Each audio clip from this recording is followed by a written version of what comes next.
noches, El Salvador. Una vez más es un placer enorme dar la bienvenida a todos ustedes en esta noche de jueves, esta noche donde disfrutamos 8 en punto. Esta es su entrevista de Canal 33, donde por supuesto abordamos temas de actualidad. Esta noche vamos a conversar con nuestros invitados sobre el análisis del discurso del presidente Salvador Sánchez Serén, cuáles son los elementos distintivos que ellos pueden identificar y por supuesto hacia dónde va nuestro país. También vamos a estar conversando sobre la postura de la adhesión a Petrocaribe por parte de nuestro país. El día lunes de esta semana se suscribió, tanto por las autoridades de nuestro país como representantes de Petrocaribe, un acuerdo que va a dar paso precisamente a estas prerrogativas. Esta noche, para abordar este tema con gusto, le damos la bienvenida al doctor Héctor Dada Iresi. Doctor, un gusto tenerlo en 8 en punto. Buenas noches, Sergio, y un saludo a toda la audiencia. También, con gusto, le damos la bienvenida al licenciado Óscar Godoy. Un gusto tenerlo acá. Siempre un gusto compartir en este set tan bueno. Ok, gracias a los dos por acompañarnos. Y bueno, señores, arrancamos sobre el discurso que emitiera el pasado domingo el profesor Salvador Sánchez Serén, y que usted lo vio en un programa muy especial acá de Canal 33 y que por supuesto lo puede gozar todas las mañanas a cargo, bajo la conducción de Carlitos Toledo. Nos referimos a República SB. Licenciado Godoy, ¿cómo califica el primer discurso del presidente Salvador Sánchez Serén y cuáles son, a partir de ahí, sus expectativas del segundo gobierno del FMLN? Para muchos o algunas personas dice, no, este es el primer gobierno del FMLN. Por favor. Bueno, yo afirmo que este es el primer gobierno del FMLN y afirmo que esta es la verdadera alternancia. En cuanto al discurso, se podría decir que fue un discurso moderado en sentido estricto. Quizá ese fue el gran aporte de ese discurso, el poner un poco de paz en la comunicación política, que era algo que ya extrañábamos los salvadoreños.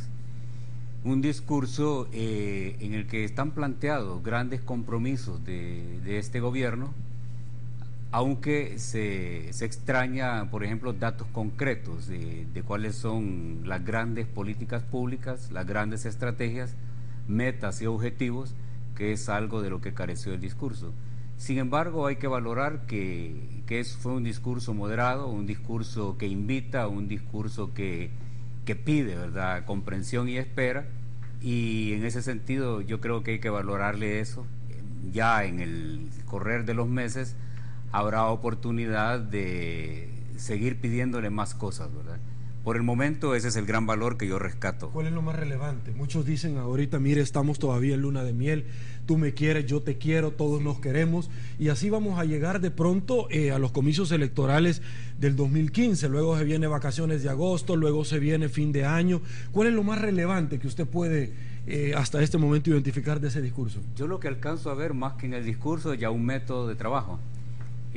Por ejemplo, mientras hay una invitación al diálogo y a conversar, hay también por la otra puerta una propuesta sustancial, ¿verdad?, en el campo tributario y de más deuda.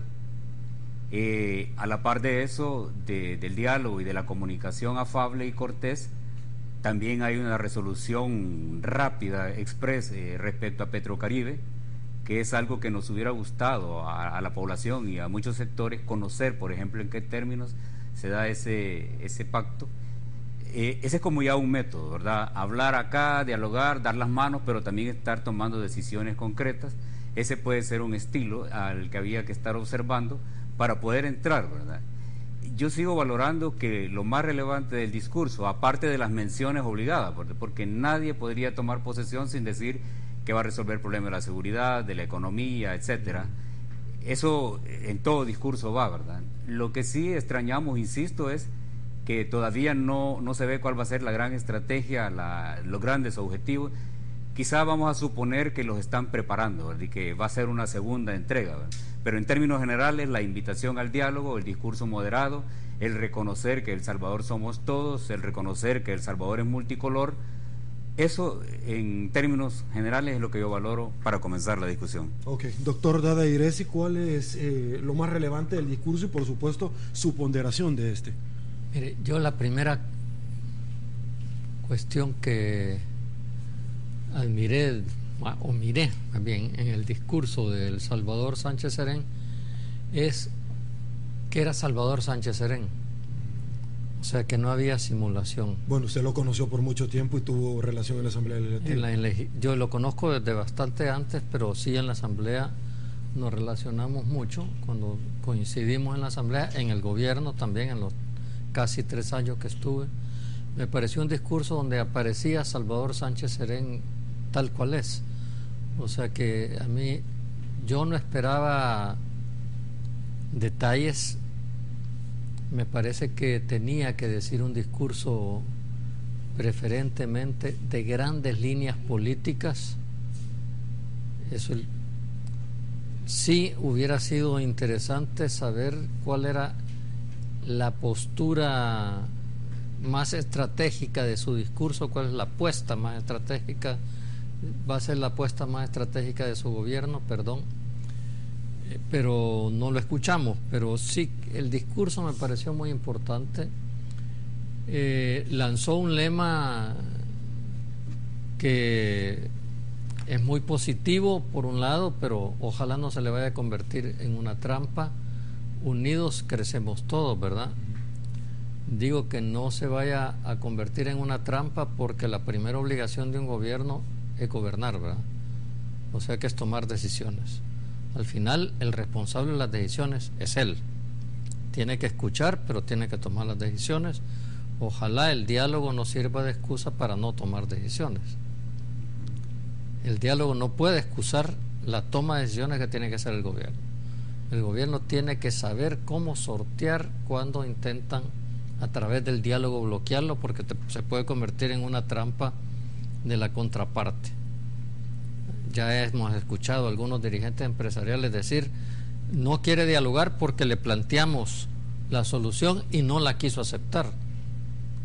O sea que tampoco del otro lado parece haber una actitud muy dialogante en el buen sentido de la palabra. Creo que hay una cosa muy importante en el discurso, que lejos de ocultar sus orígenes políticos, lo resaltó. No solo eso, sino le rindió homenaje a quien llamó su mentora, mi maestra, creo que dijo,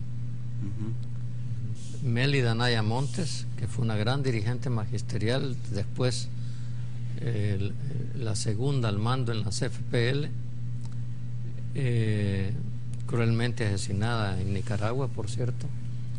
Creo que recordar a Mélida fue también un elemento de autenticidad que uno tiene que valorar en Salvador Sánchez Serén, y que lo haya hecho de una manera que no le servía de base para generar confrontaciones, sino todo lo contrario.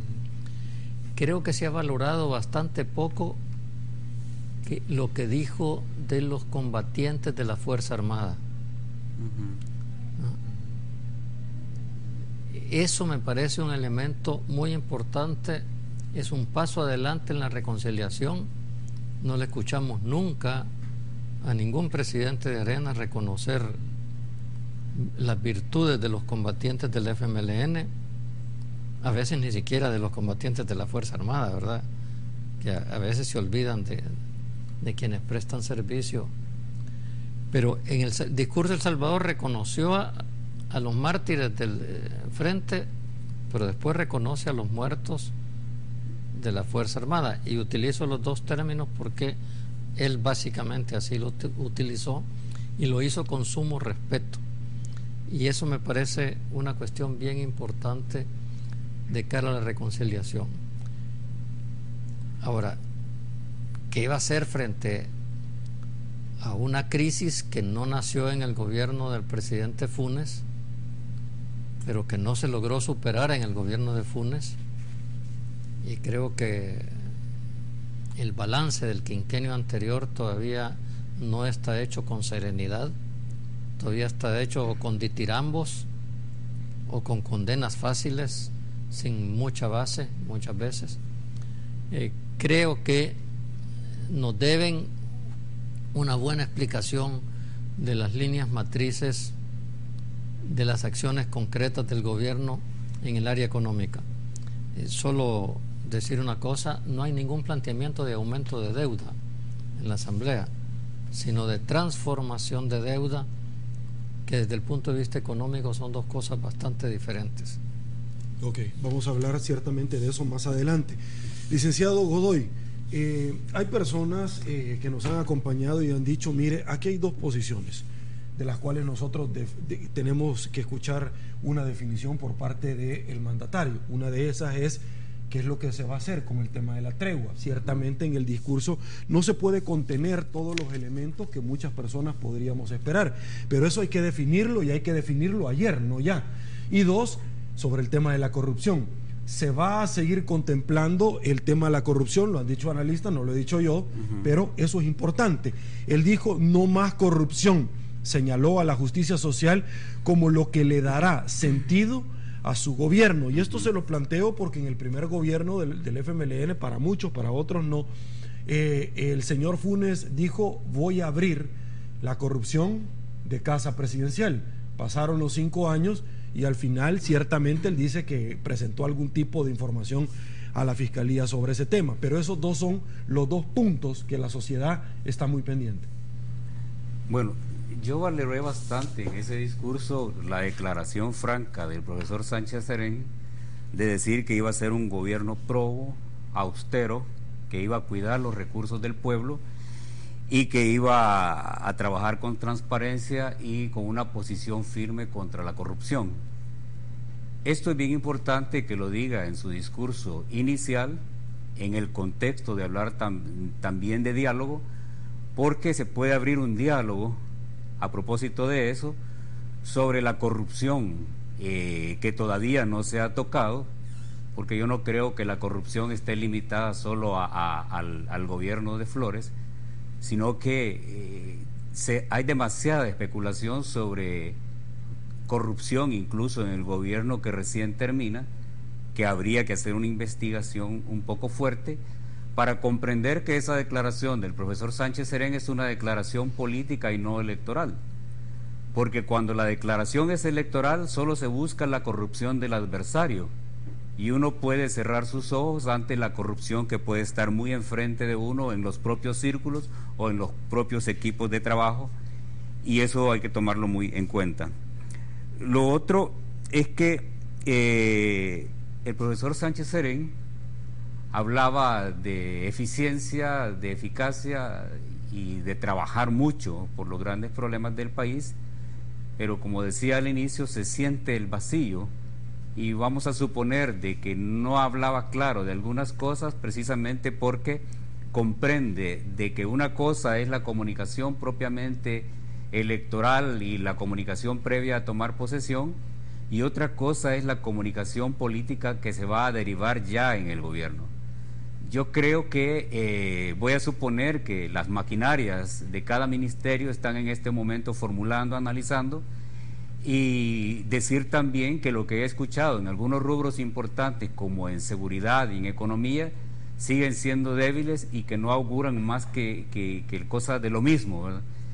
Habría que esperar quizá unas semanas, un par de meses para ver qué hay en concreto, porque lo poco que se logra ver es débil y no plantea cambios, sino que continuidad.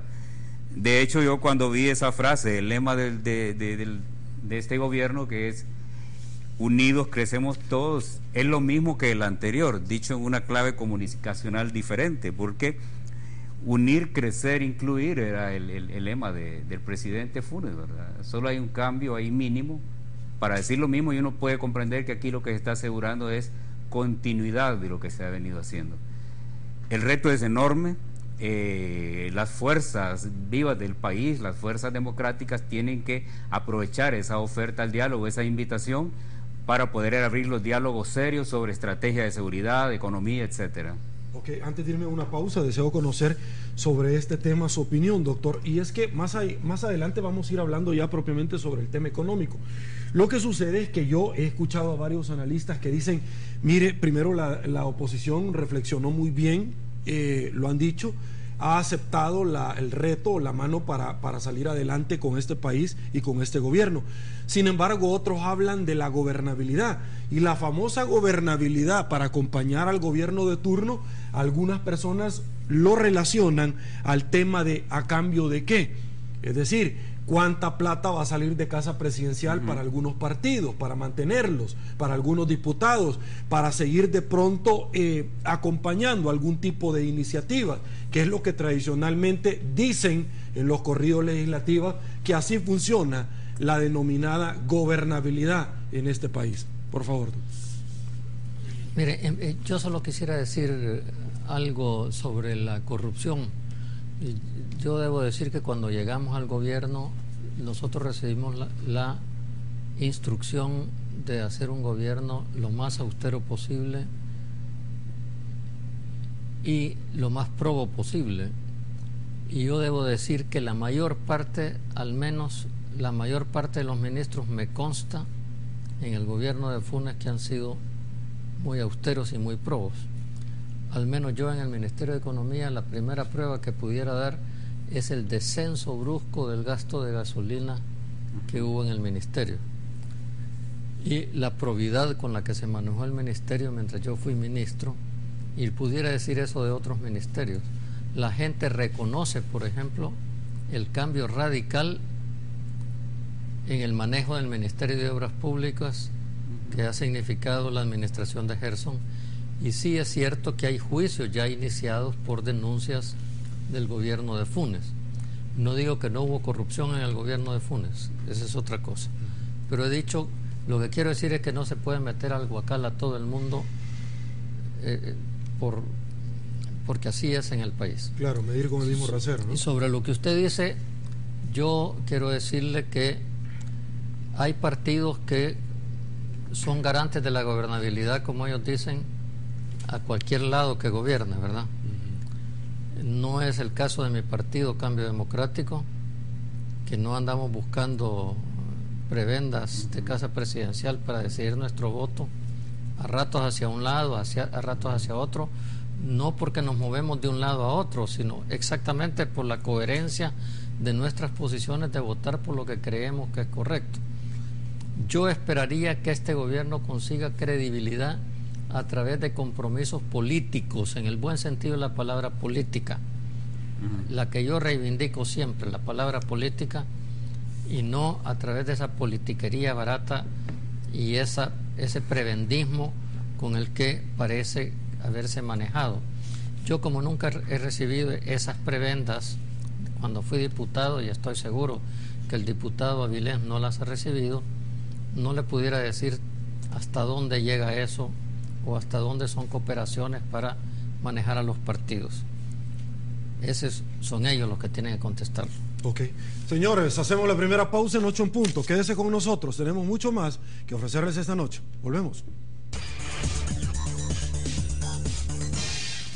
Muchísimas gracias, señores. Estamos de regreso. Y bueno, algo que resulta ser histórico en nuestro país es que un ex integrante de la guerrilla en nuestro país ahora accesa a la magistratura más alta que puede haber, y es ser el presidente de la República de El Salvador. Este día fue investido como comandante, también como la misma Constitución de la República así lo establece, comandante general de la Fuerza Armada, recibiendo el bastón de mando.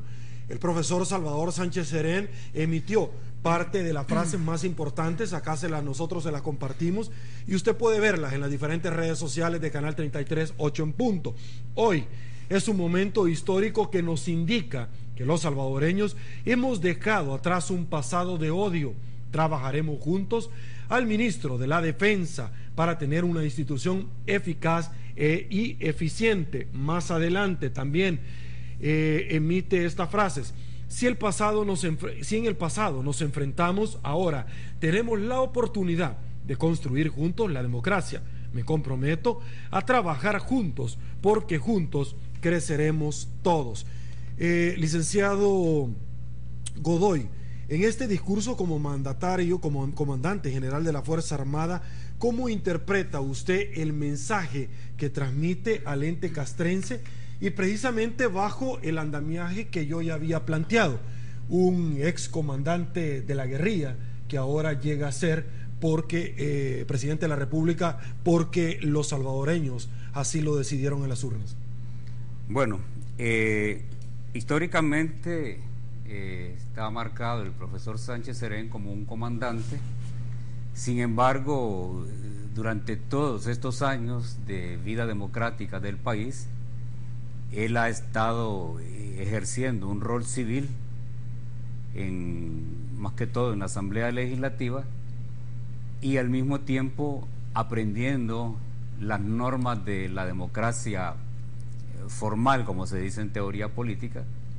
Y este acto no es más que una formalidad propiamente del sistema democrático nuestro, que coincide también con un alto grado de desarrollo y de madurez del estamento militar, que está de alta, por supuesto, que comprende que avanzar en democracia implica cumplir la voluntad del soberano que se expresó en las urnas, independientemente de la persona que se estuviera eligiendo. Fue la voluntad del pueblo de elegirlo como presidente, y estaba endosado en eso el que fuera el comandante de las Fuerzas Armadas, no porque lo proclama el general Munguía Payés, ¿verdad?, sino porque la Constitución así lo manda, así lo define, y así hay que asumirlo.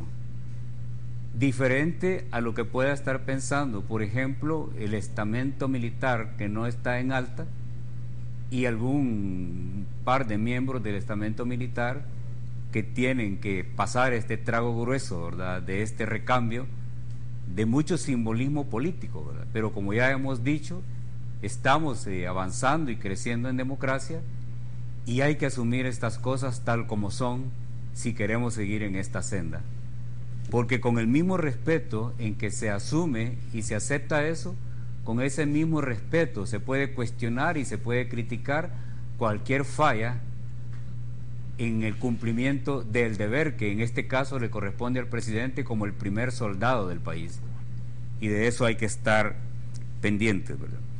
Y quería también mencionar que en concepto de gobernabilidad, la gobernabilidad se entiende como la gestión política que busca consensos, que reconoce la oposición, que se abre a la crítica sana, a la crítica con certeza, la gestión que pone al centro de los intereses del país y de la gestión pública el interés fundamental de mantener y reproducir la vida de la gente, y más que todo de la gente pobre, de la gente más humilde, que necesita mucha protección, mucho apoyo para poder avanzar en la vida que tan difícil es en nuestro país. Y también recordar un concepto que algunos teóricos mencionan de corrupción, que la corrupción no está entendida en teoría política solo como robarse el dinero del pueblo, sino que también fallarle al pueblo en el cumplimiento de las promesas, fallarle al pueblo en resolverle los problemas, se constituye también en corrupción de lo político.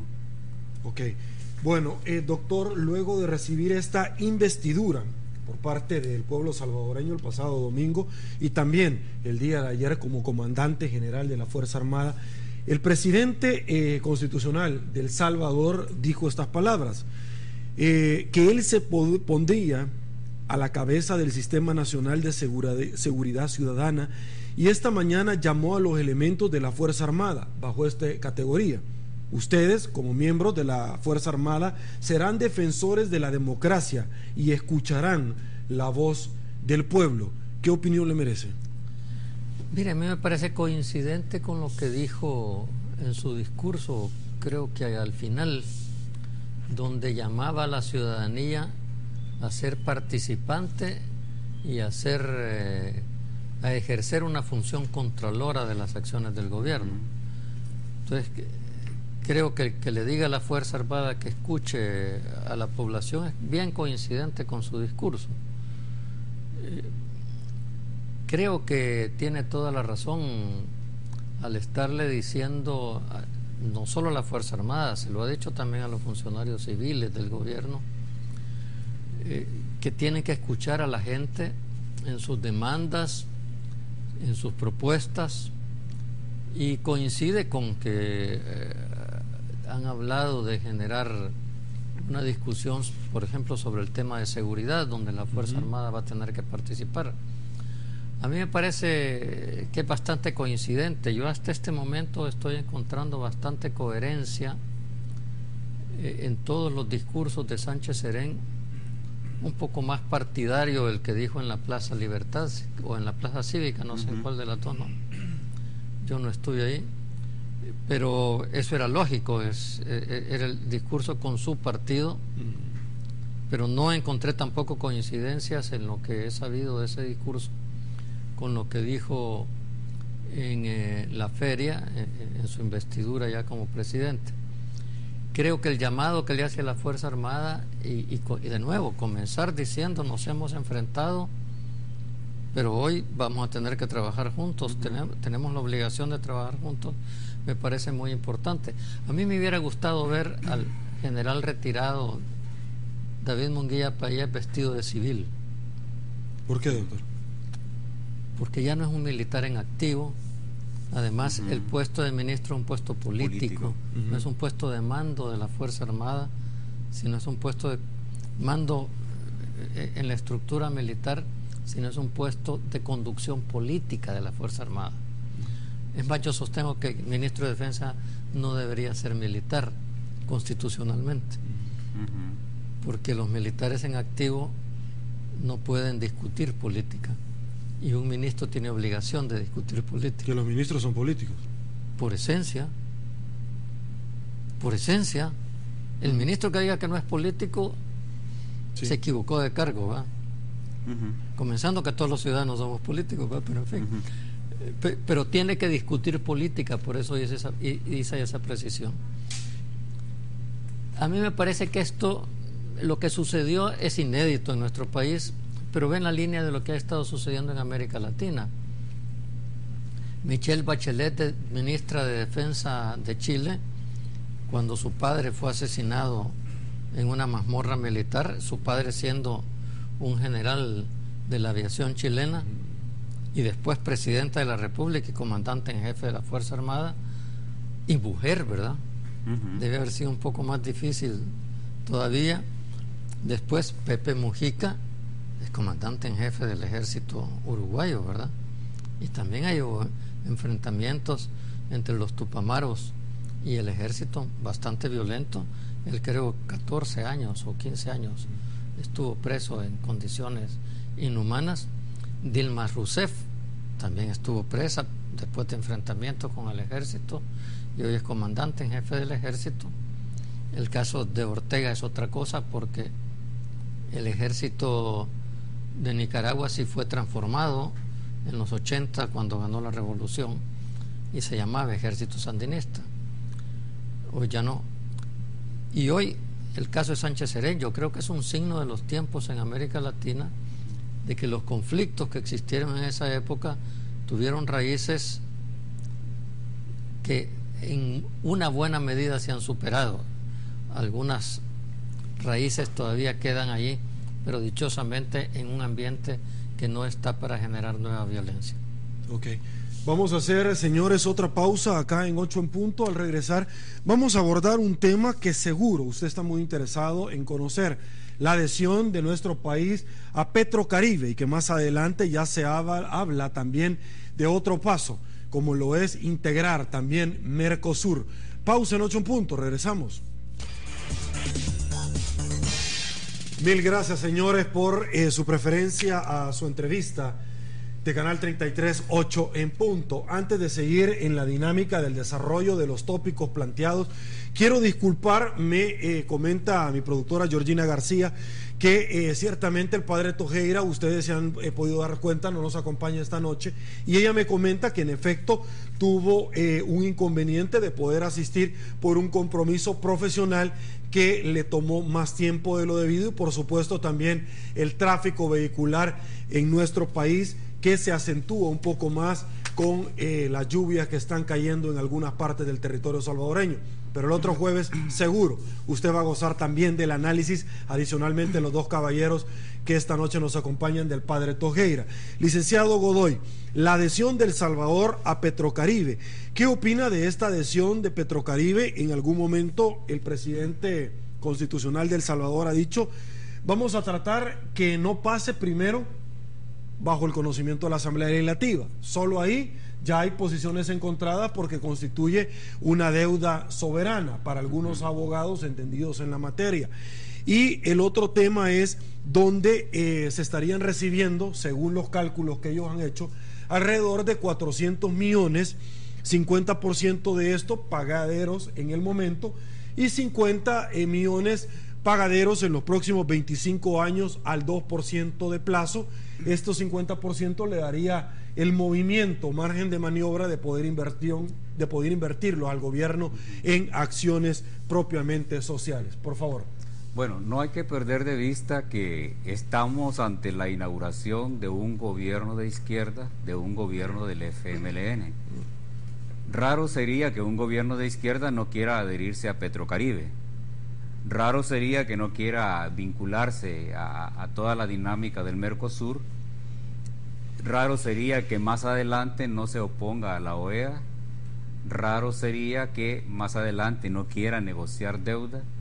Raro sería que no quiera más adelante buscar estrategias para tener más recursos por la vía tributaria, porque eso es precisamente de las características que tienen los gobiernos de izquierda. Más que todo un gobierno que ha hecho una sobreoferta en lo social y que esta oferta para poderla cumplir requiere millones y millones de dólares y que por lo tanto el FMLN considera que por la vía de Petrocaribe se puede acceder de manera rápida a dineros que le permitan lo más pronto posible comenzar a dar respuestas a la gente.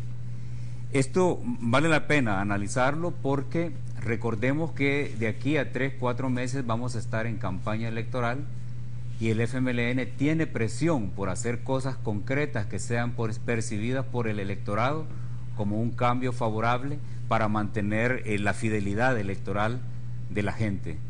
Por lo tanto, esto no sorprende, es parte de las caracterizaciones de los gobiernos de izquierda.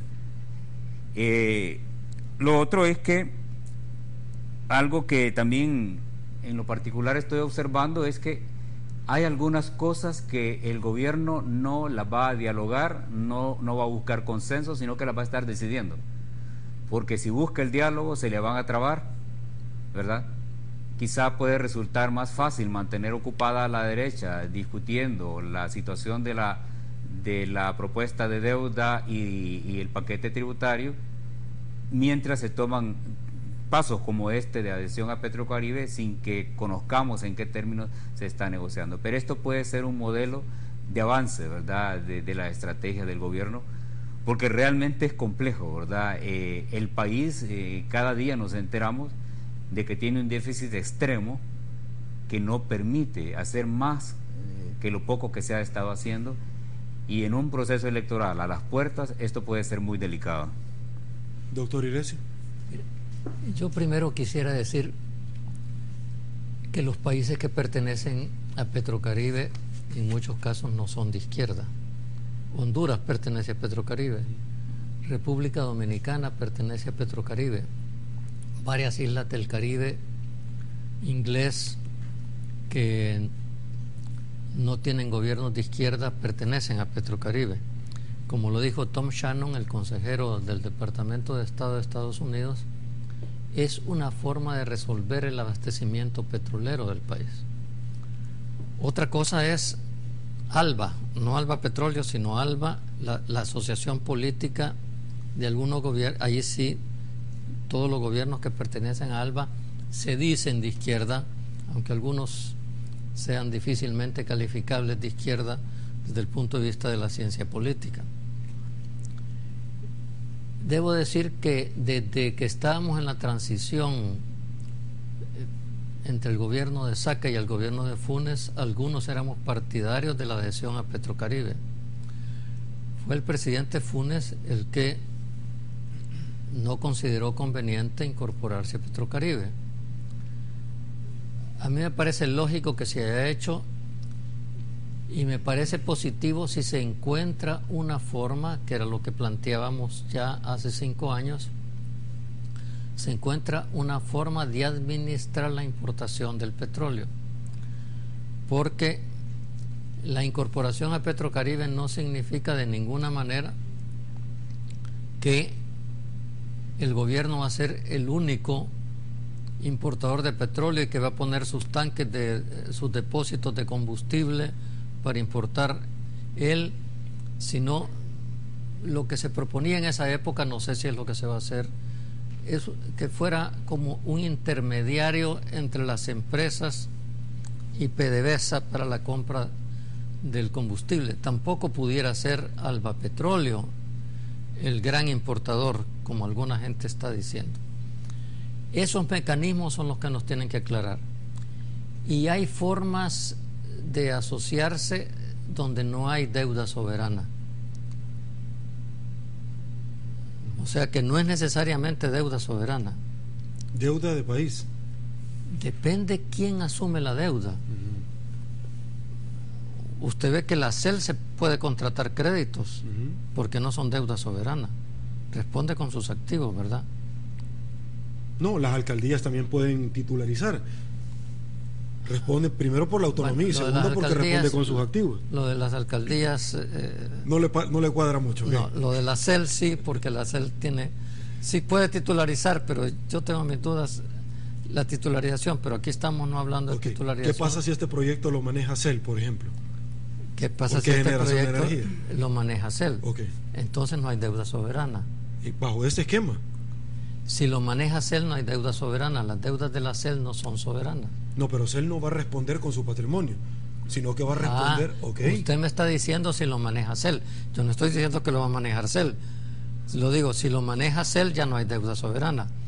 Otra cosa es que sea, ahí iba yo, es que sea adecuado que CEL responda con su patrimonio a una deuda que es por importación de combustible, más bien por dedicar el 40 o el 50, no sé cuánto. ¿Quién debería de ser, doctor? Y yo quiero ser es decir, se menciona el Ministerio de Economía, pero quiero ser como el Ministerio de Economía no puede ser el importador de combustible, porque no tiene la estructura para hacerlo y se desnaturalizaría el ministerio.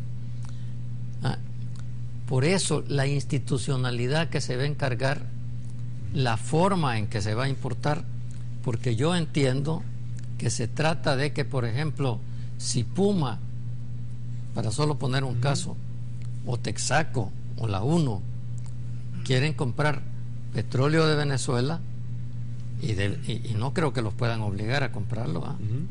No, pueden comprar a cualquiera. Sí, así debería de ser. Pero si se deciden a comprar petróleo de Venezuela, que es lo que le convendría al país, le deberían pagar a Ugente el 100% de la deuda para que este ente le pague 60% a PDVSA y el 40% se queda con la obligación de utilizarlo en trabajo social. Más bien, en actividades de servicio social, de beneficio social. ¿Cuál debería ser la institución? Y se lo planteo fácilmente. Usted puede crear una institución altamente criticada por temas de corrupción. Bueno, perdóneme, de nuevo, CEL está criticada por temas de corrupción como lo estaba el Ministerio de Obras Públicas hace 5 años. Eso necesita un manejo probo. Y yo no he dicho que sea CEL. Hay varias instituciones del Estado que lo pueden hacer, pero hay que garantizarse que va a tener los activos para responder por la deuda. Y la ventaja que da esto, si es que se logra resolver ese dilema, es que se puede pagar la deuda en especie, o sea, con productos salvadoreños. Manufacturado o hortalizas, legumbres, frutas, etcétera. Granos básicos, por ejemplo, ha vendido semilla para producir las caraotas, que ya el frijol venezolano le dicen caraota, que es un frijol distinto al nuestro, se está pagando con semilla mejorada para que se siembre en Venezuela. Se está pagando con café orgánico, por ejemplo, procedente de cooperativas salvadoreñas, o sea, no es producido por Alba. Alba lo compra y lo entrega a precio de mercado internacional. O sea que, o de pronto las personas que están cultivando y tienen algún crédito de avío pagan con eso y Alba se lo traslada a Venezuela. Se lo traslada a Venezuela. Ahora, eso lo puede hacer Alba porque es una empresa. Por cierto que no genera deuda ni para los municipios, genera deudas para la empresa, ¿verdad? ¿Qué tipo de institucionalidad va a generar el Estado? No lo sé. A mí me parece que van, cuando dice, yo creo que Salvador usó una palabra equivocada, no es que no quieren que pase a la Asamblea, sino no debe, o sea que no está obligado constitucionalmente según el esquema que están planteando. Vamos a buscar el mecanismo para que la Asamblea no lo conozca, palabras literales de él. El problema es que cuando usted no sabe el monto de la deuda que va a asumir, porque usted no puede predecir exactamente hasta el último centavo el monto de gasolina que se va a importar, si más o menos, es difícil estar pasando por la Asamblea para que le autorice la deuda. O sea que para que eso funcione se necesita un mecanismo que no necesite cada endeudamiento que se asuma pasar por la Asamblea, porque entonces no funciona. No es una voluntad de falta de transparencia la que yo leí en ese. Espero no equivocarme, ¿verdad? Me puedo equivocar. Pero exactamente de eso hablamos hace 5 años e insisto, tiene que ser muy probo el mecanismo. Muy probo. Quiero preguntarle algo a usted con la experticia asignada en su momento como ministro del ramo, ministro de Economía. Se habla de una cifra, así se barajeaba en el tema de importación del crudo y otros derivados del petróleo de 400 millones aproximadamente. No es la importación de crudo, es el endeudamiento. Son los fondos que quedarían en el país, según lo que han dicho. No, son 400 millones y de esos 400 son el 50%. La importación de crudo anda entre 1.200 y 1.300 millones. No, solamente de Venezuela. Solamente, estamos hablando únicamente de Venezuela. De Venezuela. Okay. Ya. Sí. Okay. Entonces, perdóneme. No, el que eso funcionaría si las empresas a eso iba. Que no son Alba trasladan. A eso iba. Si no, no vale la pena. A eso iba. Institucionalizar. ¿Qué tan factible es, doctor, institucionalizar? Tiene que negociarlo con las empresas, porque de hecho, mire, algunas de las empresas lo que compran es petróleo en alta mar, que puede tener petróleo no, combustibles en alta mar, porque ya son refinados. Y a veces esos refinados provienen de Venezuela. Ahora, si usted sistematiza, acumula la demanda, hasta se pueden conseguir precios de transporte mucho más del flete, ahorrarse el flete, ¿no? en el flete, pero nos tienen que explicar cómo va a funcionar. Yo no sé cómo lo están pensando hacer funcionar. Yo le he dicho las posibilidades. Y eso es lo que estamos obviamente muy expectantes de que nos expliquen cómo va a funcionar.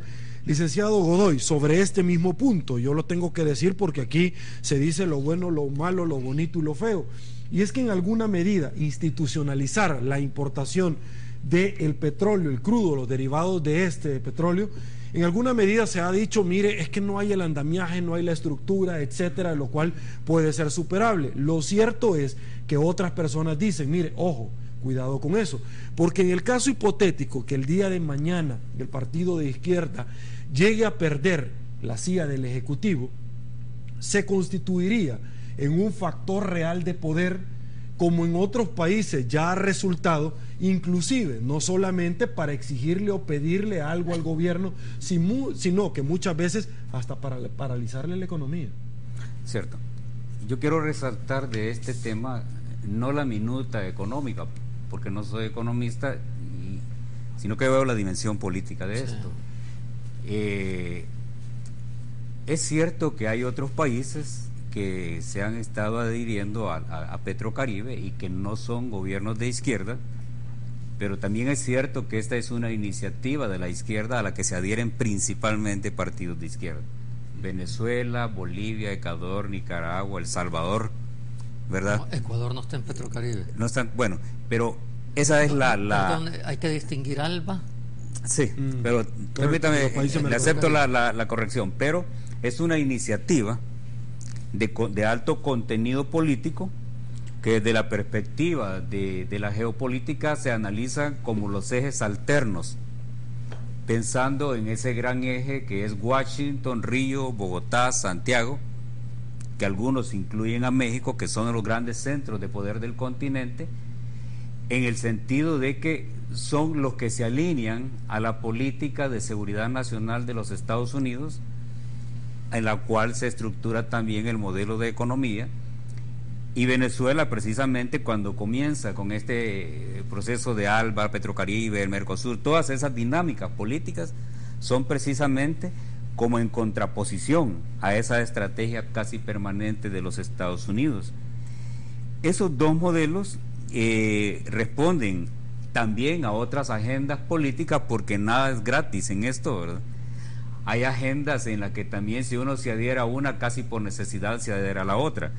Por ejemplo, la ventaja de manejar deuda a través de Petrocaribe, a veces, no digo que el caso de El Salvador es así, pero también casi siempre se discute sobre el tipo de democracia, se discute sobre el tratamiento a los medios de comunicación, se discute sobre la necesidad de profundizar y agrandar los partidos empresa, en sentido contrario a las corrientes que centran la estrategia en mercado, que centran en crecimiento, en tecnologías, en seguridad nacional y antiterrorismo. Son dos ejes políticos en América Latina que se vinculan, ¿verdad? Por eso decía yo voy a resaltar la dimensión política, porque la minuta de que quién paga, que cuánto y que cómo decía en la factura, políticamente para mí no es muy relevante. Ok, vamos a una pausa, regresamos, señores.